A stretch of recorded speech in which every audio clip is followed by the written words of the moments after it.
Sebenarnya Roy Suryo CS ini sedang mempertontonkan kebodohan sendiri. Dan ibaratnya terjatuh tangga, tertimpa pula. Bayangkan rentetan kejadian-kejadian berikut ini. Ini dia, mari kita tonton videonya teman-teman. Oh, ini sih sudah kurang ajar ini. Nah, Roy Suryo ini. itu sudah kelewat batas. Jadi dia tidak tahu saudara wakil presiden kita itu adalah simbol negara atau lambang negara. Tapi dia sudah kurang ajar. Jadi orang seperti ini patut dimasukkan dalam jeruji besi. Sekali lagi untuk masyarakat Indonesia pada khususnya, melihat orang-orang seperti ini harus segera bertindak, melaporkan, karena saudara wakil presiden kita itu adalah lambang negara, simbol negara yang harus kita hargai. Karena dari 60% atau di atas 50% adalah yang memilih beliau, bukan karena Roy Suryo ini. Dengan demikian kita harus memperjuangkan, menegakkan keadilan. Sekali lagi Roy Suryo, ingat kamu sudah merendahkan sebuah simbol negara. Kamu harus tahu diri. Emang apa yang sudah kamu lakukan ke negara ini? Kamu hanya bikin gaduh, kamu hanya bikin masalah. Jadi sekali lagi untuk institusi penegak hukum, alat penegak hukum, saya minta segera tegakkan keadilan sebelum masyarakat Indonesia menjadi marah karena terprovokasi dengan tingkah laku si bajingan brengsek ini. Sekali lagi, lakukanlah langkah yang paling tepat untuk melaksanakan kewajibannya sebagai warga negara Indonesia, sebagai alat negara. Maka proses hukumlah saudara Roy Suryo. Jangan sampai orang seperti ini selalu menebar kebencian, menebar fitnah, sehingga apa? Lambang negara saja dibuat main-main. Nah, ini seberapa setuju nih kalian teman-teman. Sepertinya Roy Suryo semakin hari semakin bertingkah, semakin berani saja. Jadi sudah pas kan, kalau ini hari Jumat, ini ditetapkan ada pengumuman dari Polda Metro Jaya. Dari Polda Metro Jaya, ini keluar pengumuman nama-nama tersangka, trio RRT, dan 5 lainnya resmi jadi tersangka. Karena selama ini kan mereka sudah banyak tingkah. Tinggal penahanannya saja sekarang. Semoga cepat ya. Jadi kami juga sekali lagi ketemu dengan 5 orang yang nanti salah satunya yang nanti akan kita tantang.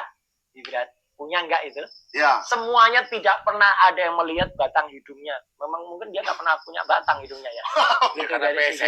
Karena hidungnya lubang doang, ya, batangnya. Ya, kalau dilihat dari wawancaranya, sebetulnya orang-orang yang diwawancara itu semua pada ngambil program bahasa ya. Jadi semua pada program bahasa Inggris. Kan semua udah ditanya, diminta memperkenalkan diri. Jadi memang yang lulusan dari Insert Language Center.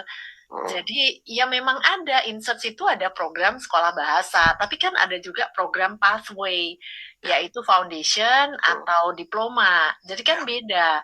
Nah, yang diwawancara hanya yang language center. Waduh, ini gimana nih teman-teman?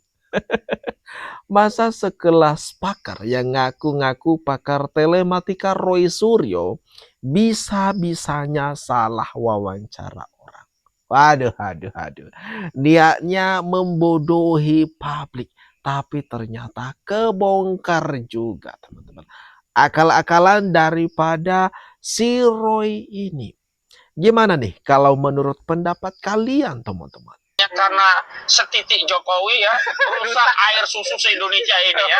Hanya bukan sebelahan, air susu se-Indonesia itu rusak gara-gara nila setitik Jokowi ini gitu loh. Jadi mari kita terus berjuang ya, terus mau menggunakan hak konstitusional kita untuk mengontrol kekuasaan dalam bentuk menyampaikan pendapat di muka publik begitu. Karena itu ini bukan hanya soal ijazah, tapi soal pemimpin yang amanah ataukah khianat. Sebab pemimpin yang berdusta, khianat, itu menyengsarakan rakyat. Dan itu ciri-ciri pemimpin yang tidak diridhoi Allah. Dan kalau pemimpinnya tidak diridhoi, maka rusaklah negara, rusaklah ya kepentingan rakyatnya. Nah, kita nggak mau. Ada pengacara Tompel atau Ahmad Khozinuddin lagi-lagi angkat bicara soal Bapak Jokowi, menyudutkan Bapak Jokowi. Tapi teman-teman, dengan penetapan tersangka trio RRT dan 5 lainnya berarti pecah rekor lagi kekalahan daripada pengacara Tompel ini. Kalau kita lihat rentetan ke belakang, perkara-perkara yang ditangani oleh Ahmad Khozinuddin ini tak satu pun dimenangkan oleh beliau. Selalu saja klien-kliennya itu masuk penjara. Aduh, ini gimana nih teman-teman kalau menurut pendapat kalian? Pak Prabowo Subianto, bagaimana ini Pak? Kalau benar info yang akan memunirkan mampus kok kenapa mau nggak urus mau apa kok bukan urusan kami, nggak usah dikasih perlindungan Pak Prabowo, biar mampus, biar manusia macam kau tuh biar kau urus. Emang kau manusia emangnya? Kalau manusia patut dilindungi, kau kan bukan manusia, ngapain kau harus dilindungi? Mati kok kenapa rupanya? Coba kita lihat, nggak percaya rakyat Indonesia itu lebih bagus lebih bagus kehilangan kau ketimbang kehilangan anjing. Waduh. Iya, betul nggak? Coba nanti kita lihat di kolom komentar, jawab guys.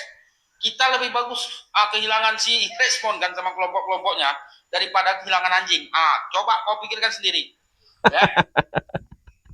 Aduh, Rismon ini mau ngadu ngemis ke Presiden Prabowo. Tapi sayangnya ini pendukung Pak Jokowi, pendukung Presiden Prabowo, malah membuat pernyataan menohok langsung nih. Ini gimana? Kalau menurut pendapat kalian mengenai respon ke Presiden Prabowo soal nasibnya, soal keadaannya sekarang. Coba dah, jangan lupa teman-teman ya, komen di bawah. Ini adalah kemenangan, bukan kemenangan hanya Pak Jokowi, tapi ini adalah kemenangan kebenaran yang hakiki dari seluruh masyarakat Indonesia. Setuju. Ya, sekali lagi terima kasih kepada teman-teman jurnalis, teman-teman wartawan, teman-teman youtuber, teman-teman podcaster yang terus-menerus mengawal permasalahan ini selama 7 bulan sehingga kita mendapatkan hasil yang menggembirakan. Dan ini adalah bukan kemenangan dari Pak Jokowi, bukan kemenangan dari kita sebagai relawan Jokowi Prabowo Gibran, tapi ini adalah kemenangan seluruh rakyat Indonesia. Betul, setuju teman-teman. Dengan penetapan tersangka yang 8 orang ini merupakan kemenangan rakyat Indonesia. Bukan kemenangan Pak Jokowi seorang, tetapi kemenangan masyarakat Indonesia yang selama ini dibuat resah, dibuat gaduh, diprovokasi oleh Roy Suryo CS kawan-kawannya dengan fitnah-fitnahan mereka. Tadi ada beberapa warga yang mengaku warga, sekelompok orang yang mengaku warga, menutup akses jalan dan menghalangi untuk kami masuk ke daerah situ.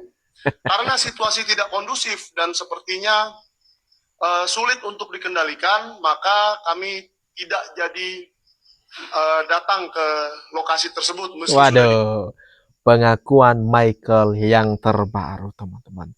Mereka, kelompok mereka diusir warga, tidak diterima.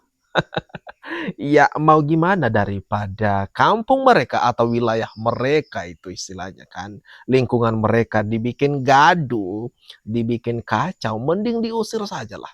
Orang-orang yang modelan kayak gini, yang awalnya tentram, damai, sejuk, tapi yang ditakutkan oleh masyarakat adalah dengan kehadiran mereka malah mengubah situasi yang awalnya kondusif, malah menjadi kacau balau. Mantap.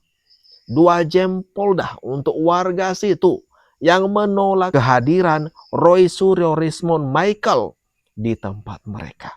Atau gimana nih teman-teman? Kalau menurut pendapat kalian atas apa yang barusan saja kita bahas bersama ini, jangan lupa tinggalkan komentar terbaikmu di kolom komentar yang ada di bawah ini.